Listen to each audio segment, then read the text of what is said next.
ஓ, அப்ப எல்லாரும் அவ கல்யாணம் பண்ணிட்டு போறத வேடிக்கை பார்த்துட்டு இருக்க போறீங்களா? நான் அதை பார்த்துக்கிட்டு சும்மா இருக்கணும்? ஏய் பாரதி, எனக்கு கிடைக்காத நீ வேற எவனுக்கும் கிடைக்க கூடாது. லதா கல்யாணத்திலே உன்னை கொளுத்துறேன்.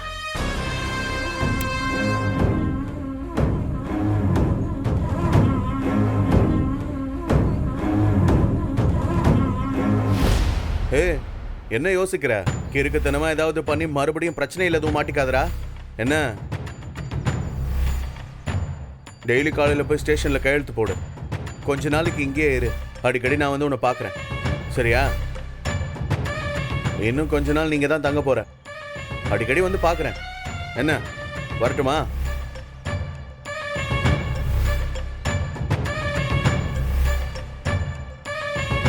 வரட்டுமா?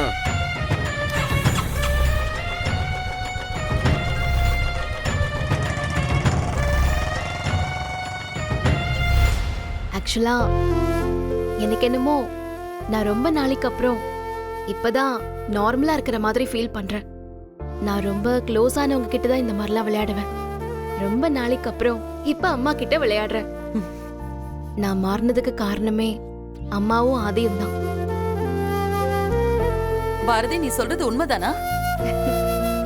ஆமா, என்ன விஷயமா நீ வந்த? நான் அதை கேட்கவே இல்ல. அம்மா, நான் சொல்றேம்மா, எனக்கு கல்யாணம் நடக்க போகுதுமா. அதுக்கு பத்திரிக்கை வச்சு சொல்லிட்டு போகதான் நானும் பாரதி இங்க வந்தோமா. பாரா கேஷவ், என்ன பெரிய சர்ப்ரைஸா குடுக்கற. நான் இதை எதிர்பார்க்கவே இல்ல. கடைசியில உன் ஃப்ரெண்டுக்கு முன்னாடி உனக்கு கல்யாணம் ஆக போகுது. யாரு பொண்ணு? உங்களுக்கு தெரிஞ்ச பொண்ணுதாம்மா. நம்ம ஆபீஸ்ல ஒர்க் பண்ற லதா தாமா. ஓ, சுத்தம். ஆதியை பார்த்துக்க இவன் வந்தான். 2 பேருமே ஆபீஸ்ல லவ் மட்டும்தான் பண்ணிருக்கானுங்க. அப்ப ஆபீஸ்ல என்ன வேலை பார்த்தானுங்கன்னே தெரியல. ரொம்ப சந்தோஷம் கேஷவ். ஆனா அம்மா, எனக்கும் கொஞ்சம் தயக்கமா தான் இருந்துச்சு. ஆக்சுவலி இந்த கல்யாணம் நடக்கிறதுக்கு காரணமே பாரதியும் ஆதியும் தாம்மா. இவங்க 2 பேரும் தான் எல்லாத்தையும் முன்னாடி நின்னு பாத்துக்கிறாங்க. கேஷவ், உனக்கு தான் ஆதியை பத்தி தெரியுமே. அவனோட ஆபீஸ்ல வேலை பாக்குற எல்லாருக்கும் ஏதாவது ஒண்ணுன்னா அவன் முன்னாடி போய் நிப்பான். இதுல நீ ஆதியோட க்ளோஸ் ஃப்ரெண்ட் வேற. நீயும் இந்த வீட்டு புள்ள தானே? உனக்கு பண்ணாம எப்படி கேஷவ்? அம்மா, இவர் கல்யாணம் எனக்கும் ஆதிக்கும் ரொம்ப முக்கியம். ஏன்னா என்னையும் ஆதியும் புரிஞ்சுக்கிட்டு நாங்க குழம்பி போயிருந்த எல்லா நேரத்திலயும் எங்க கூடவே இருந்தவங்க இவங்க தான். இப்ப இனிமேலும் இருப்பாங்க. நானும் ஆதியும் தான் முதல்ல கல்யாணம் பண்ணிக்க போறோம்னு நினைச்சேன். கல்யாணமே பண்ணிக்க மாட்டோம்னு சொல்லிட்டு கடைசியில இவங்க முந்திக்கிட்டாங்க. அம்மா, இவங்க 2 பேரும் கல்யாணம் பண்ணிக்கிட்டா நம்மள கண்டுக்கவே மாட்டாங்கம்மா. அதனாலதான் நாங்க முந்திக்கிட்டோம். கொடுத்துருங்க. பாரதி, நீங்களே கொடுங்க. அம்மா, இந்தாங்க கல்யாண பத்திரிக்கை. கண்டிப்பா கல்யாணத்துக்கு வந்துடணும்.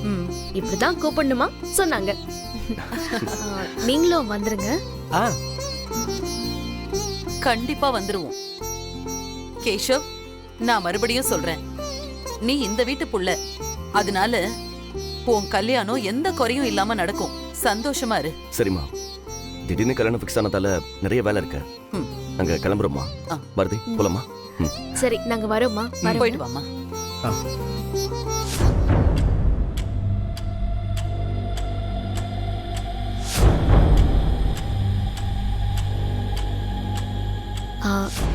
அம்மா, நான் உள்ள வரும்போது இங்க வாசுன்னு பேர் சொல்லி பேசின மாதிரி இருந்துச்சு.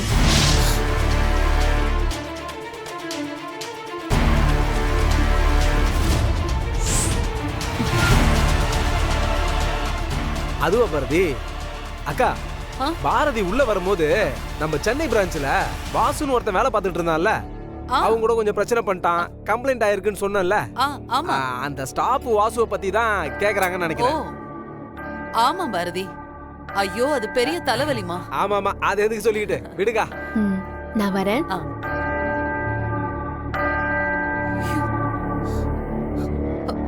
ஐயோ அறிவு, போதும்பா. ஒரு தப்பு பண்ணி அதனால நமக்கு சேர்ந்த பாவம் எல்லாம் போதும். இனிமே அப்படிலாம் யோசிக்கவே கூடாது. இதோட முடிச்சுக்கலாம். உனக்கு எல்லாம் புரியும்னு நினைக்கிறேன்.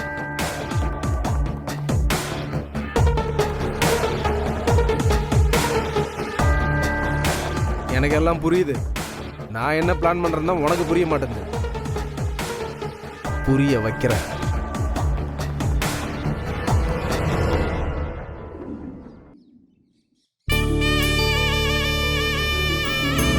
வாங்க. வணக்கம். வாமா. வாங்க. வணக்கம். வணக்கம் வணக்கம். வாங்க. கல்யாண வேலை. வணக்கங்க. வணக்கம்மா. வணக்கம்மா.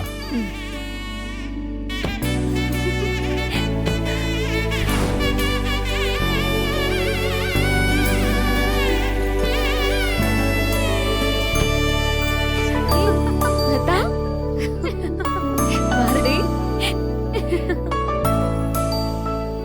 உன்னை எப்போ வர சொன்னா இப்போ வந்திருக்க? வாங்க. ஏ லதா, முகத்துல கல்யாண கலை வந்துருச்சு.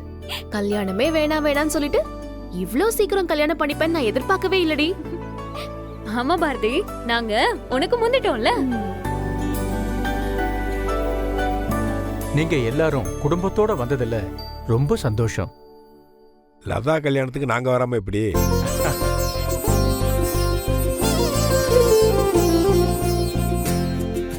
பாரதி, உன்கிட்ட நான் நிறைய பேசணும்டி. ஏய், என் கூட அரட்டை அடிக்க ஒண்ணு நான் இங்க வரலடி. உன் கல்யாணத்துல நிறைய வேலை இருக்கு. உன் கல்யாணத்தை நல்லபடியா முடிச்சு நல்லபடியா உன்னை வழி அனுப்பி வைக்க தான் நாங்க வந்திருக்கோம். நல்லா உரைக்கிற மாதிரி சொல்லு பாரதி. கல்யாணம் ஆக போது இன்னும் சின்ன பிள்ளை மாதிரியே இருக்கா. இவளுக்கு எப்பதான் பொறுப்பு வருமோ? லதா, பாரதி எவ்வளவு பொறுப்பா பேசுறா பாரு. ம், ஏய் செல்வி, உனக்கு என் புள்ளைய குறை சொல்லனா பொழுதே போகாதே. அவ சின்ன புள்ளையாவே எடுத்துட்டு போட்டோம். அதுல என்ன இருக்கு? அதெல்லாம் கல்யாணம் ஆனா பொறுப்பு தன்னால வந்துட போகுது. ஆ,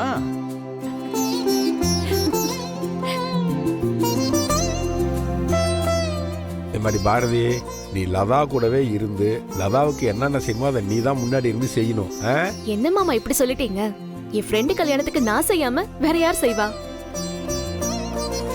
அம்மா, நீங்க என்ன வேலை இருக்குன்னு சொல்லுங்க, எல்லாத்தையும் நான் பாத்துக்கிறேன். நீங்க வரவங்களை கவனிச்சுட்டு ரிலாக்ஸா இருங்க. எல்லாமே ஏன் பொறுப்பு. பாரதி, நீ சொன்னதே எங்களுக்கு போதுமா. எல்லாத்துக்கும் ஆளுங்க இருக்காங்க, அவங்க பாத்துக்குவாங்க. அதெல்லாம் முடியாதுமா. என் ஃப்ரெண்டுக்கு நான் தான் பண்ணுவேன். செல்வி, வந்தவங்கள வாசல்ல நிக்க வச்சு பேசிக்கிட்டு இருக்கோம். உள்ள கூட்டு போலாம். சரிங்க, உள்ள வாங்க. சார் வாங்க. சரி வா, பாரதி. வாங்க மாப்பிள்ள. வாங்க மாமா. வாங்கம்மா, உள்ள வாங்க. ஒரு நிமிஷமா. சொல்லுங்கம்மா, என்ன வேணும்? பாரதி பேசுனதை நீங்க தப்பா நினைச்சுக்காதீங்க. நான் ஏம்மா தப்பா நினைக்க போறேன்? அவ ஃப்ரெண்டு கல்யாணத்துல எல்லா வேலையும் அவளே பார்க்கணும்னு நினைக்கிறா. இது நல்ல விஷயம் தானே? அது ஒண்ணும் இல்லைங்க. உங்களுக்கே தெரியும், என் மருமக புருஷனை இழந்தவ. அதை மறந்துட்டு அவ ஃப்ரெண்டு கல்யாணங்கிற ஆர்வத்துல எல்லா வேலையும் பார்க்கணும்னு ஆசைப்படுறா. நீங்க தப்பா நினைக்காதீங்க. மங்களகாரியம் நடக்கிற இடம். லதாவும் உங்களுக்கு ஒரே பொண்ணு. அதான் நானும் கொஞ்சம் யோசிக்கிறேன். வேற ஒன்றும் இல்லை. இதை பாருங்க, இதை நீங்க பாரதி கிட்ட சொல்லி நீங்க எதுவும் சங்கடப்படுத்திடாதீங்க. என்கிட்ட சொன்னா நானே பக்குவமா பேசி சொல்லிடுவேன். உங்களுக்கு புரியும்னு நினைக்கிறேன். அம்மா, உனக்கு எல்லாமே தானா வருதுமா. நடிப்புல சும்மா பின்றையே.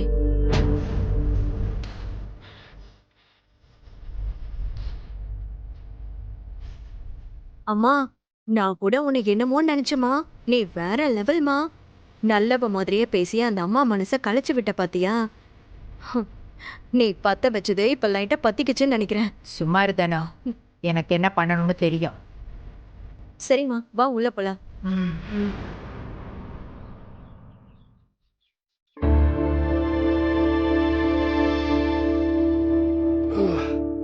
கேஷவ், கல்யாணம், ரிசப்ஷன் எல்லாத்துக்கும் தேவையான ட்ரெஸ்ஸு, ஷூஸ் எல்லாம் எடுத்து வச்சாச்சு. லதா வீட்டில் தானே கல்யாணம். நம்ம எல்லாத்தையும் எடுத்துட்டு போய் அங்கேயே செட்டில் பண்ணிடலாமா? அவ்வளோதானா, இல்லை வேற ஏதாவது இருக்கா? ஏதாவது இருந்துச்சுன்னா எப்பயே சொல்லு. ஏன்னா அங்கே போய் தேடுற மாதிரி ஆயிடப்போகுது.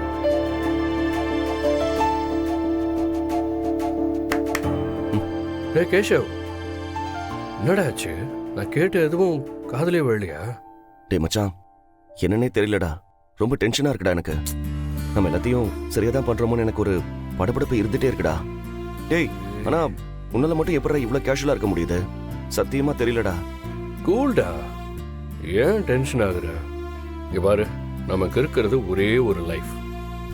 அது இப்படி ஆகுமோ அப்படி ஆகுமோன்னு பயந்துகிட்டே இருக்க தேவையில்லடா. ஆமாண்டா, உனக்கு என்னப்பா? உனக்கு தான் எல்லாமே இருக்கு. என் நிலைமையை யோசிச்சு பாத்தியா? டேய் மச்சான், எனக்கு என்னடா இருக்கு? இப்ப கூட இந்த மூமெண்ட்டை என்ஜாய் பண்ணலாமா வேண்டாமான்னு தெரியல மச்சான் எனக்கு. என்னடா கேஷவ், பயப்படுறியா? பயம்லாம் இல்லை மச்சான். ஆனா தேவையில்லாம ஒரு பொய் சொல்லி லதாவையும் லதாவோட அம்மா அப்பாவையும் கஷ்டப்படுத்துறோமோன்னு தோணுது. டேய் மச்சான், ஒருவேளை அது பொய்ன்னு தெரிஞ்சா எல்லாருக்குமே கஷ்டம் தானடா. டேய், உனக்கு இந்த சீரியஸா பேசுறதெல்லாம் செட்டே ஆகாதுடா. வழக்கம் போல ஜாலியா இருடா. உன் மூஞ்சியை வச்சு நீயே காட்டி கொடுத்துடாத, அப்புறம் நானே உன்னை கொன்னுடுவேன். சரிடா சரிடா, நான் நார்மலா இருக்க ட்ரை பண்றேன். டேய் கேஷவ், உனக்கு புரியுற மாதிரியே சொல்றேன். லதாக்கு இந்த விஷயம்லாம் தெரியும்ல. அப்ப நீ லதா கிட்ட போய் சொல்லல, அப்புறம் ஏன்டா கவலைப்படுற? டேய் இவர் சேர்ந்து வாழ போறது நீங்க 2 பேரும் தான். நீ யாரு என்னங்கறதெல்லாம் லதாக்கு நல்லா தெரியும்ல. லதா உன்னை நம்புறாடா, அது போதும். விடு மச்சான், பாத்துக்கலாம்.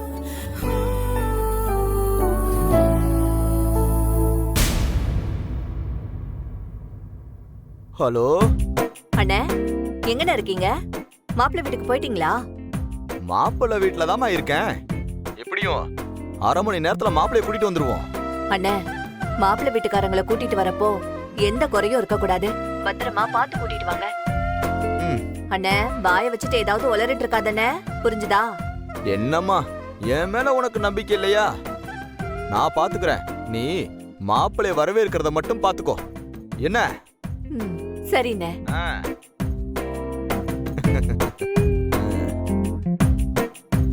சரி மச்சான், முறைக்காத. டேய், நான் லதாவை பத்தி யோசிக்கவே இல்லடா.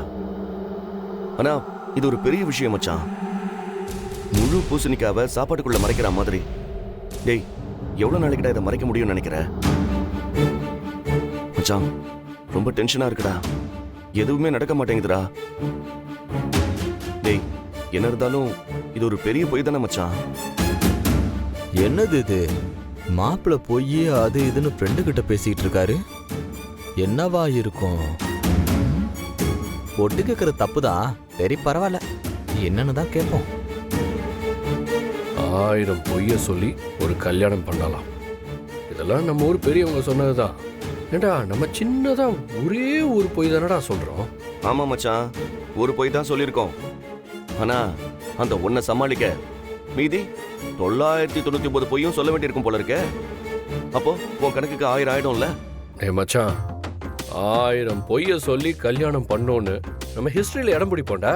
என்னடா சொல்ற? சூப்பரா இருக்கும்ல? சரிடா கேஷவ், முறைக்காத. நான் பாத்துக்கிறேன்டா, விடுறா. இங்க பாரு, இன்னும் கொஞ்ச நேரத்துல கிளம்ப போறோம். மாப்பிள்ளையா லட்சணமா இருக்காம இந்த மாதிரி இஞ்சி தின்ன குரங்கு மாதிரி மூஞ்ச வச்சிட்டு இருக்காத. டேய், சந்தோஷமா சிரிச்சுக்கிட்டுடா. கேஷவ், வாழ்க்கையில ஒரு தடவை தான் கல்யாணம். கண்டதையும் யோசிச்சு இந்த மொமெண்ட்டை மிஸ் பண்ணாத. டேய்,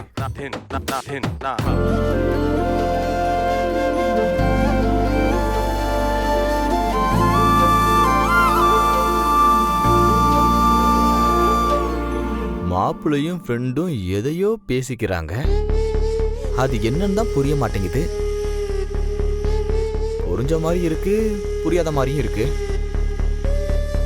என்னன்னு தெரியலையே. இதை கொஞ்சம் கவனிச்சுதான் ஆகணும். பாத்துக்கிறேன்.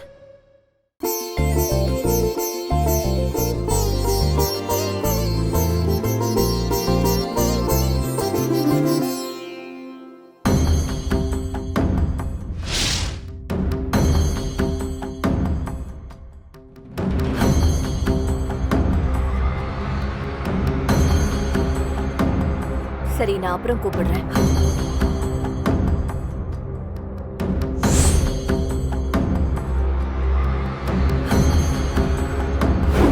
என் மருமக புருஷனை இழந்தவ. அதை மறந்துட்டு ஃப்ரெண்டு கல்யாணங்கிற ஆர்வத்தில் எல்லா வேலையும் முன்னாடி பார்க்கணுன்னு ஆசைப்படுறா.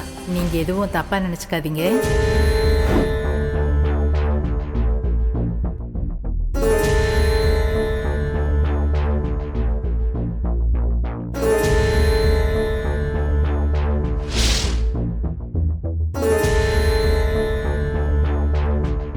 அம்மா பாரதி, நீ எதுக்குமா இந்த வேலையெல்லாம் பாத்துட்டு இருக்க? அதுக்குதான் நிறைய பேர் இருக்காங்களேம்மா.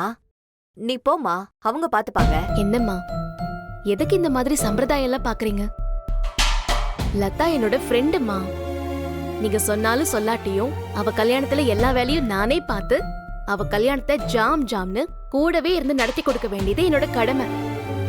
அது மட்டும் இல்லாம இந்த கல்யாணம் எங்களோட பொறுப்பு. அம்மா, நீங்க என்ன வேலை செய்யணும்னு கூட சொல்ல வேணாம். எல்லாத்தையும் நானே பாத்துக்கிறேன். நீங்க போய் வந்தவங்களை கவனிங்கம்மா. என்னால கெஸ்ட் மாதிரி எல்லாம் இருக்கவே முடியாது. இது எங்க வீட்டு கல்யாணமா. நீங்க வேணா பாருங்க, வரவங்க எல்லாரும் அசந்து போற மாதிரி சூப்பரா பண்ணிடலாம். ஐயோ, இந்த பொண்ணுக்கு என்ன சொன்னாலும் புரியாது போல இருக்கே.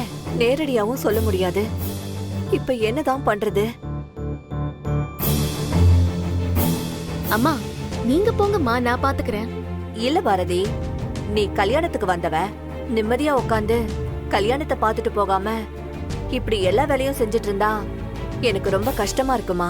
மா, மத்தவங்க எப்படின்னு எனக்கு தெரியாது. ஆனா என்னால அப்படிலாம் இருக்க முடியாது. நீங்க என்ன வேலை சொன்னாலும் செய்யறதுக்கு நான் தயாரா இருக்கேன். அம்மா பாரதி, நீ இப்படி எல்லா வேலையும் இழுத்து போட்டு பண்றதுல எனக்கு ரொம்ப சந்தோஷம்தாம்மா. அங்க கிச்சன்ல கூட ராத்திரி சமையலுக்கு காய்கறி எல்லாம் வந்து இறங்கி இருக்கு. நீ அதெல்லாம் கொஞ்சம் பார்த்து எது எவ்வளவு வேணும்னு சொல்லி சமையல்காரங்களுக்கு எடுத்து கொடுத்தனா ரொம்ப ஹெல்ப்பா இருக்கும்மா. நீ போய் அந்த வேலையை கொஞ்சம் பாருமா. சாப்பாட்டு விஷயம் இல்ல, உன்ன மாதிரி பொறுப்பானவங்க யாராவது கூட இருந்து பாத்துக்கிட்டா ரொம்ப ஹெல்ப்ஃபுல்லா இருக்கும். அதுக்கு என்னம்மா, நான் போய் அதெல்லாம் பாத்துக்கிறேன். நீங்க அத பத்தி எல்லாம் எதுவும் கவலைப்படாதீங்க.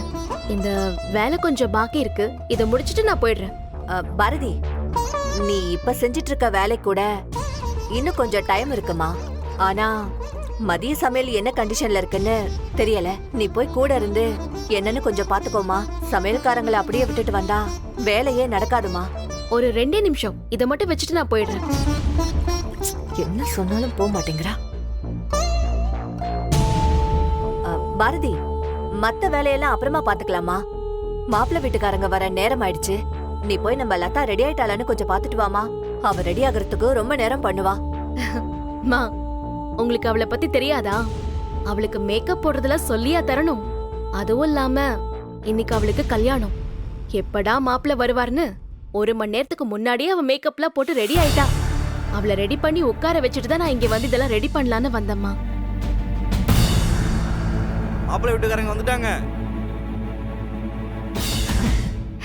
அம்மா, நான் வேலையை முடிச்சிட்டேன். நான் போய் லதாவை கூட்டிட்டு வரேன்.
வாங்க, உள்ள வாங்க.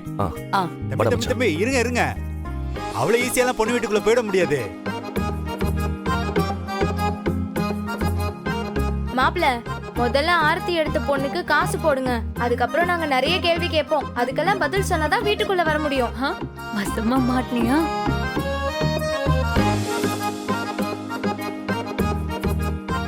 என்ன தம்பி காசை தேடுறீங்க? பொண்ணு வீட்டுக்கு வரும்போது நிறைய காசு கொண்டு வருது இல்லையா? நீ கூடுற மாப்பிள 100 ரூபாய்க்கெல்லாம் வீட்டுக்குள்ள விட மாட்டோம். ஏதாவது பெருசா போடுங்க, அப்பதான் வழிய விடுவோம்.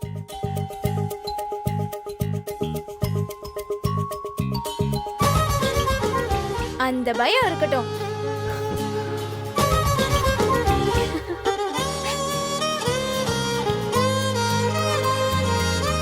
மாப்ள, நாங்க கேக்குற கேள்விக்கெல்லாம் நீங்க பதில் சொல்லணும். முதல்ல பொண்ணு உங்களுக்கு பிடிச்சிருக்கா இல்லையா அத சொல்லுங்க.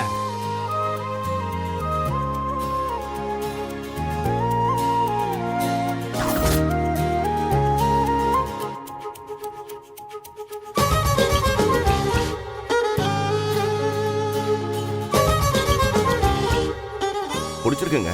அதனால தானே கல்யாணம் பண்ணிக்கவே வந்திருக்கேன்.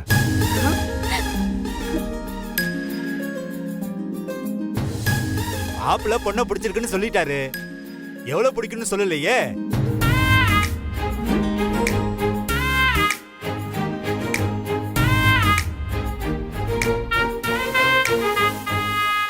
ஏங்க இது என்னங்க கேள்வி? லதாவை எனக்கு ரொம்ப பிடிக்குங்க.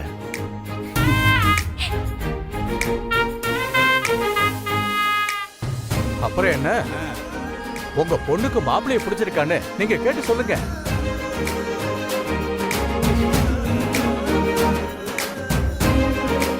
சொல்லுமா. எனக்கும் ரொம்ப பிடிக்கும்.